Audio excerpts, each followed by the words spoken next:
হওয়া উচিত, আদর্শ ব্যবস্থা কি হওয়া উচিত, কি করলে ছাত্রছাত্রীদের উপকার হবে, কিন্তু এখন তো বর্তমান যে অবস্থার মধ্যে দিয়ে চলছে, যে পরিকাঠামো, যে শিক্ষা ব্যবস্থা, তার মধ্যে দিয়েই ছাত্রছাত্রীরা পড়াশোনা করছে। প্রান্তিক অঞ্চলের একজন ছাত্র বা তার অভিভাবক যদি এই অনুষ্ঠান দেখেন, তাদের মনেও এই প্রশ্ন আসছে যে সত্যি এত অকৃতকার্য কেন হচ্ছে, কি এর থেকে নিস্তার পাওয়ার পথ কি, তারা তো সেইটুকুই চাইবেন। তো সেক্ষেত্রে কি মনে হয় এই করোনা পরবর্তী সময় কি শিক্ষা ব্যবস্থার হাল এত খারাপ হয়েছে? মোবাইলের ব্যবহার কি একটা বড় কারণ? অনেকে এই প্রশ্ন করছে।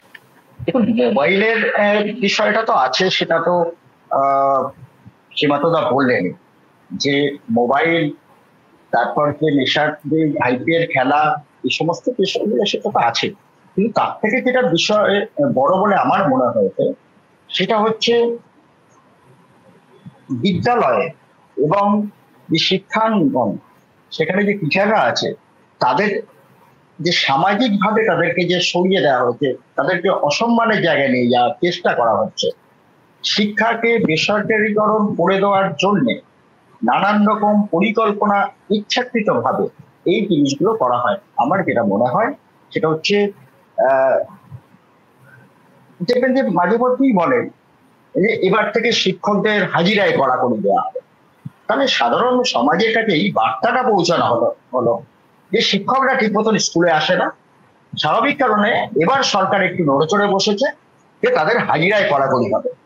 এখন আমরা সবাই জানি যে আমাদের সন্তানদের, আমাদের যা আর্থিক ক্ষমতা আছে তার সর্বোচ্চ দিয়ে আমরা আমাদের সন্তানদের পড়াশোনা লেখাপড়ার দিকটায় নিয়ে যাওয়ার চেষ্টা করি, কিন্তু যখন দেখা যাবে যে সরকারি শিক্ষা ব্যবস্থায়, সরকারি স্কুলগুলোতে মাস্টারমশাইরা ঠিক মতন স্কুলে আসে না, যে সমস্ত মাস্টারমশাই স্কুলে ক্লাস করছে তারা যোগ্য কিনা তার কোনো ঠিক ঠিকানা নেই, তখন তারা তাদের সন্তানকে বেসরকারি স্কুলে ভর্তি করবার একটা টেন্ডেন্সি তৈরি হচ্ছে বা তৈরি করানোর চেষ্টা করা হচ্ছে, যাতে করে সরকারের যে এই শিক্ষা খাতে যে ব্যয়টা, সেই ব্যয়টা তাদেরকে কমানো।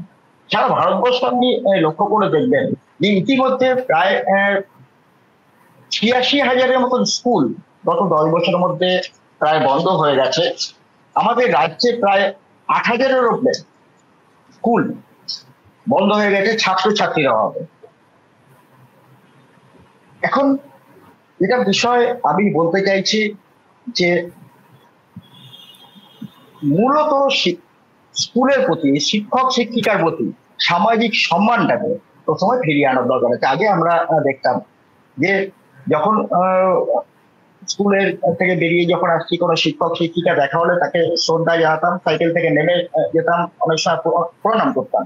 এখন কিন্তু সেই জায়গাটাতে নেই, সেই জায়গা থেকে আমরা বেরিয়ে এসেছি, শিক্ষকদের সেই সম্মানটা আমরা দিচ্ছি না। তার বেশ কিছু কারণ আছে।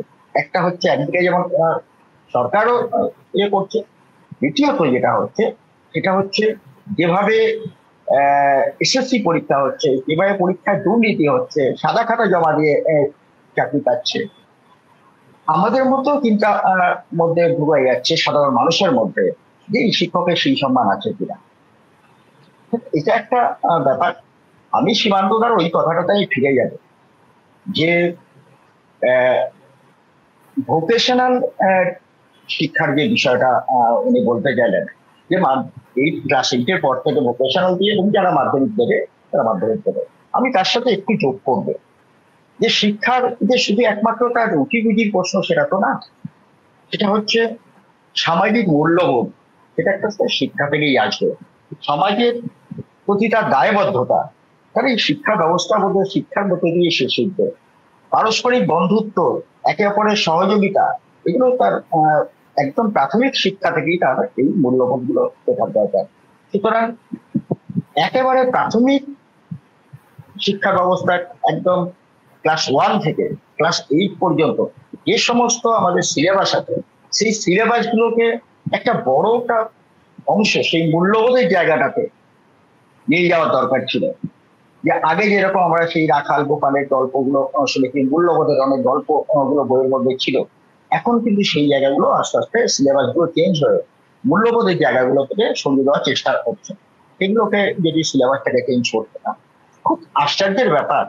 আপনি লক্ষ্য করে দেখবেন যে কোনো একটা প্রকাশনা, নাম করছি না, তারা পাঠ্যপুস্তকে যে এটা ছেপেছে, প্রচ্ছদটা ছেপেছে, সেইখানটায় একটা সম্প্রদায়কে, যে তারা এই সম্প্রদায়ের মানুষ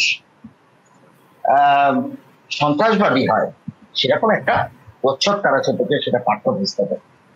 এখন এই ধরনের এরকম ভাবে সুকৌশলে যদি কোনো সাম্প্রদায়িক বিষয়, কোনো এই বিষয়গুলো যদি কোনো প্রকাশনার মধ্যে দিয়ে পাঠ্যপুস্তকের মধ্যে ঢুকে যায়, তাহলে কিন্তু আমাদের সামনে সমূহ বিপদ, এবং সেই বিপদটা কিন্তু আমাদের এখন থেকে যদি সেইভাবে না দেখা যায়, তাহলে ভবিষ্যতে আমাদের ভারতবর্ষ তথা আমাদের পশ্চিমবঙ্গে যে সাম্প্রদায়িক সম্প্রীতি, একটা ভ্রাতৃত্বের বোধ, আমাদের যে সংস্কৃতি, শিক্ষা, তা কিন্তু একেবারে ভেঙে চুরমারা হয়ে যাবে।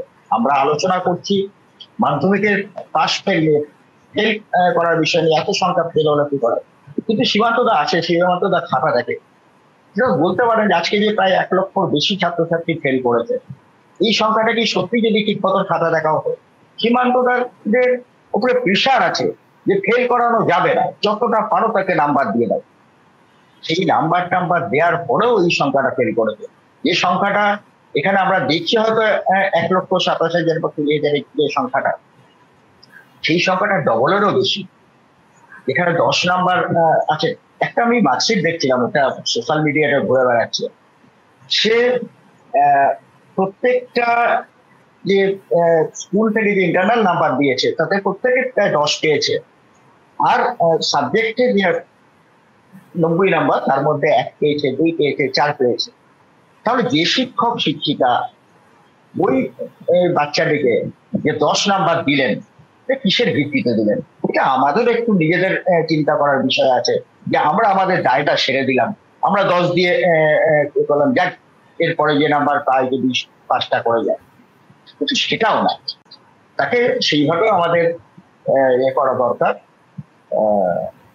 বাচ্চাদের সেইভাবে কনভিন্স করা দরকার যে তাকে হয়তো সে লেখাপড়া ঠিক মতন করছে না, তাকে আমরা শিক্ষক হিসেবে তাদের উদ্বুদ্ধ করা যে তাকে অন্য পেশায় যদি সে যেতে চায়, তাকে আমাদের দেখা যে সে কোন লাইনে গেলে কিভাবে করলে সে আগামী দিনে সে দাঁড়াতে পারবে, সেই বিষয়ে দায়িত্বও দায়িত্ব শিক্ষকদের আছে। সে দায়িত্বটাও যদি ঠিক আমরা ঠিক মতন ভাবে যদি পালন করি, তাহলেও সেই শিশুদের অনেক উন্নত হবে বলে আমার বিশ্বাস।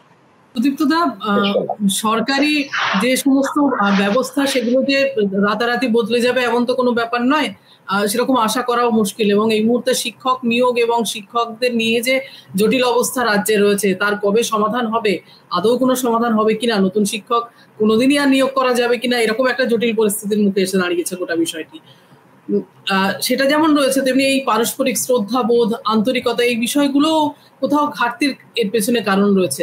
গ্রামে গঞ্জে জেলায় এখন প্রচুর সংখ্যক ছাত্রছাত্রী এখনো এই স্কুলগুলোর উপরই নির্ভর করে, তারা এখানেই পড়াশোনা করে, অথচ একটা জাতির মেরুদণ্ড শিক্ষা, সেটা পুরোপুরি যে সমস্ত বক্তব্য উঠে আসছে, কি ভবিষ্যৎ অপেক্ষা করছে? প্রশ্নের সরাসরি উত্তর দিয়ে শুরু করি। আমার মতে ভয়ঙ্কর ভবিষ্যৎ অপেক্ষা করছে। তার কারণ হচ্ছে, বীরেশ্বর বাবুর কথা থেকেই বলি, তারপর আমি সীমান্ত সম্পর্কে যা বলেছেন তার সম্পর্কে 2-4টে কথা বলবো। বীরেশ্বর বাবু বলছেন কি, যে একদিকে শিক্ষকদের সমাজ শ্রদ্ধা করে না, ছাত্র শ্রদ্ধা করে না, আবার বলছেন এই শিক্ষকরাই 10-এ 10 দিয়ে দেন ইন্টারনাল অ্যাসেসমেন্টে, বাকি 90-এর মধ্যে 1-2 পায়। এই ব্যবস্থার জন্য শিক্ষকরা দায়ী নন, কিন্তু যেরকম রোগী মারা গেলে হাসপাতালে ডাক্তারদের উপরে এসে চর্চাপটা এসে পড়ে, পুরো শিক্ষা ব্যবস্থা ফেস হচ্ছেন শিক্ষকরা। তাহলে এই প্রশ্নটা তো আমাদের সমাজ করছে না। মাস্টারমশাই আপনি কি বলে 10 দিলে, তো বাইরে গিয়ে পরীক্ষা দিয়ে 90-তে 1 পাচ্ছে না, তো 10-এ তো 0.1 পাওয়া উচিত হয়নি, 1 পাওয়া উচিত ছিল, 0.11 পাওয়া উচিত ছিল, পুরো 10-এ 10 কি করে পেল? শিক্ষকরা এই ব্যবস্থায় সম্মান হারিয়েছেন, বা তাদের সম্মান বিসর্জন দিতে সরকার তথা রাষ্ট্র বাধ্য করেছে। সীমান্ত যে কথা বললেন যে শ্রমের মূল্য ইত্যাদি, সত্যি তো সমাজ যদি বদলায়, শিক্ষকদের সম্মান যদি করা হয়, শ্রমের মূল্য যদি দেওয়া হয়, তাহলে সমাজটা তো অন্যরকম হতো। অবশ্যই হতো। সেরকম সমাজের কথা আমরা অনেক পড়েছি, দেখেছি। আমাদের দেশের কিছু অগ্রণী বরেণ্য মহাপুরুষ এবং তাদের বলবো, তারা সেই শিক্ষা ব্যবস্থা চালু করার চেষ্টা করেছিলেন আমাদের দেশে, যেখানে শিক্ষার সঙ্গে কাজের সংযোগ থাকবে, যেখানে শিক্ষার সঙ্গে আর্থিক অবস্থার সংযোগ থাকবে না। তা তো করতে পারেন। সমাজ বদলে যাবে, সমাজ শ্রমের মূল্য দেবে। সমাজ আইটি সেক্টরে কাজ করা, বড় কোম্পানির সিইওর সঙ্গে তার বাড়িতে কাজ করা, রান্নার কাজ করা লোককে বলে তোমাদের দুজনেরই শ্রমের মূল্য আছে, এ বাতুলতা। এ হতে 200 বছর লাগবে। মানে আমাদের পাশ্চাত্য শিক্ষার সুযোগ পাওয়ার পরেও 200 বছরে হয়নি, আগামী 200 বছর লাগবে অন্তত বদলাতে। এই প্রসঙ্গে একটা কথা আমার খুব বারবার মনে পড়ে। তুমি যে কথাটা বলে সরকার রাতারাতি বদলাবে না, একমাত্র সরকারই রাতারাতি বদলাতে পারে। মার্টিন লুথার কিং জুনিয়র একটা কথা আছে, while morality cannot be legislated, behavior can be regulated and indeed must be regulated. যখন আমেরিকায়, মার্কিন যুক্তরাষ্ট্রে কালো মানুষদের অধিকার অর্জনের লড়াই চলছে, তখন উনি এই কথাটা বলেছিলেন, চামড়ার রং কালো এবং সাদা হলে মানুষ নৈতিকভাবে সমান। এটা মানুষের মনে বোধ আসতে অনেক সময় লাগবে, কিন্তু সরকার হাতে একটা চাবুক আছে। সরকার সেই চাবুকটা নামিয়ে দিয়ে ঠিক করতে পারে না, বাসে দুজনে একই আসনে বসতে বাধ্য। যে বসছে না সে আইন ভাঙছে। একমাত্র সরকারই রাতারাতি বদলাতে পারে, সমাজ রাতারাতি বদলায় না। সরকারকে বদলাতে বাধ্য করতে পারে কিছু বড় বড় সমাজ সংস্কারক। রামমোহন রায় পেরেছিলেন, ঈশ্বরচন্দ্র বিদ্যাসাগর পেরেছিলেন আমাদের বাঙালি সমাজে। এখন সেরকম কেউ নেই। এখন সরকারকে বদলাতে পারে বা সরকারকে নীতি বদলাতে বাধ্য করতে পারে সাধারণ মানুষ তাদের মতামত প্রকাশের মাধ্যমে, রাজ্য বা দেশে সরকার গঠনের মাধ্যমে। সেই উদ্যোগ যতদিন না শুরু হচ্ছে ততদিন এই সমাজ এটাকে ঠিক বলে মনে করুক, সমাজ জুড়ে শ্রমকে সমান মূল্য দিক, এ সমস্ত চলতেই থাকবে। আমাদের দেশে আমি যাদের কথা বলছি, যে চা খাচ্ছেন, ফিশ ফ্রাই খাচ্ছেন, চা ক্লাস হোক না হোক, এটা হচ্ছে সেকেন্ডারি স্কুলের কথা। প্রাইমারি স্কুলে বহু মাস্টারমশাই দিদিমণি সন্তান সম যত্ন নিয়ে ছাত্রছাত্রীদের পড়ান। বহু জায়গায় মাস্টারমশাই দিদিমণিরা সুবিধা মতো গিয়ে স্কুল খোলেন, বাইরে ছাত্রছাত্রীরা ড্রেস পরে ইউনিফর্ম পরে ঘোরাঘুরি করে, জুতো টুতো সমস্ত সরকার দিচ্ছে, বই খাতা দিচ্ছে। সরকার তো প্রত্যক্ষভাবে গিয়ে পড়াচ্ছে না, তারা ঘুরঘুর করে। এটা দিন যখন আসেন মাস্টারমশাই দিদিমণি স্কুল খোলেন। দুটোই বাস্তব। এই দুটোকে চাপকে এক জায়গায় আনতে হবে। এই চাপকে এক জায়গায় আনার কাজটা একমাত্র সরকারই করতে পারে। আর সরকার নিজের ইচ্ছা মতো করবে না, করেনি এতদিনে, কোনো সরকার করেনি, না রাজ্য না কেন্দ্র। তো সরকারকে করাতে বাধ্য করতে হবে। করাতে বাধ্য করতে পারে মানুষ, করাতে বাধ্য করতে পারে রাজনৈতিক দল, ক্ষমতায় থাক বা না থাক। শুনি অন্তত ভোটের আগে কখন এই কথাটা, মাস্টারমশাইদের ক্লাসে যেতে হবে, সবাইকে পরীক্ষা নিতে হবে, কোনো মিড ডে মিল যেন কোনো বাচ্চা না খেয়ে না ফেলে।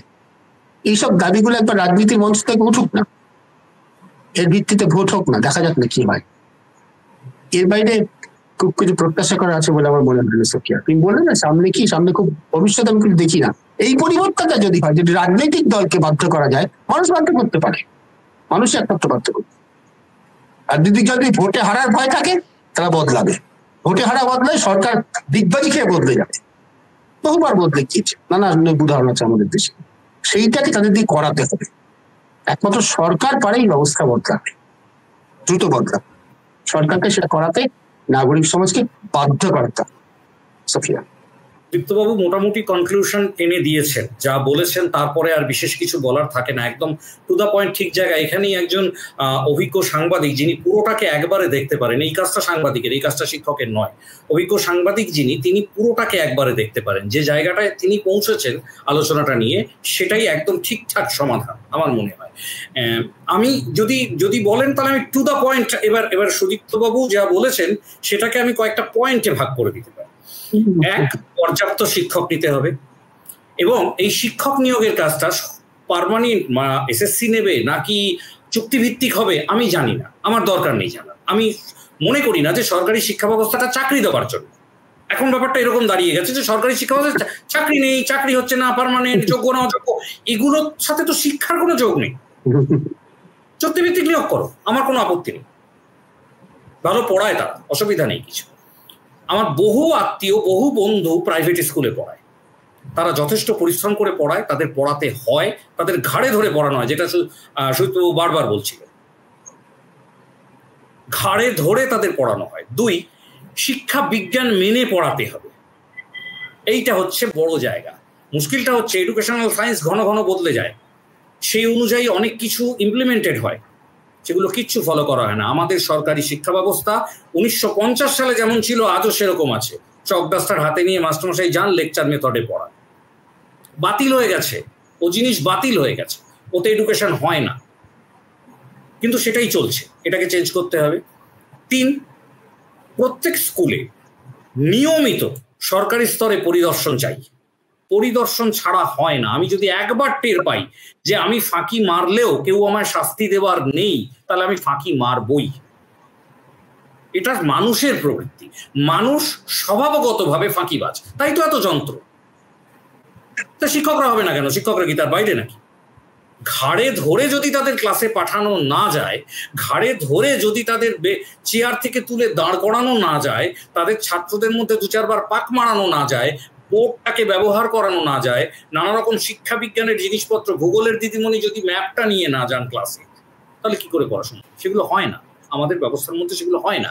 পরিদর্শন চাই, ঘাড়ে ধরে কাজটি করাতে হবে। এগুলো হলেই মাধ্যমিকের রেজাল্ট ভালো হবে।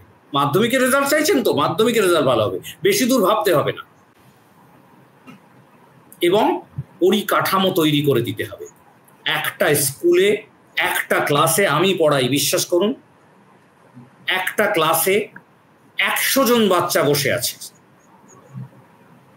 আমি একা মাস্টার মশাই, মাথায় খুন চেপে যায়, কিছু পড়াতে পারি না। বন্ধ ঘর, দিনের মধ্যে অর্ধেক সময় লোডশেডিং, দুর্গন্ধ, ঘামের গন্ধ গোটা ক্লাসে ঘুরছে। সরকার সবকিছু পারে, এই পরিকাঠামোগুলো করে দিতে পারে না, 4টে পাখা এক্সট্রা দিতে পারে না, কিছু ম্যাপ দিতে পারে না। বাইরে থেকে আমাদের স্মার্ট ক্লাসের জন্য অনুদান জোগাড় করে বিভিন্ন সংস্থাকে ধরে একটা স্মার্ট ক্লাস কোনো রকমে বানানো হয়েছে, সেখানেও মাস্টারমশাইদের ঠেলে ঠেলে পাঠাতে হয়, তারা যাবে না। যতক্ষণ পর্যন্ত এইভাবে একদম টু দা পয়েন্ট এই কাজগুলো স্কুল স্তরে না করা হবে, ততক্ষণ পর্যন্ত মাধ্যমিকের রেজাল্ট ভালো হবে। মাধ্যমিক কোনো রেজাল্ট একদম ঘাড়ে ধরে ওই সরকারি পারে।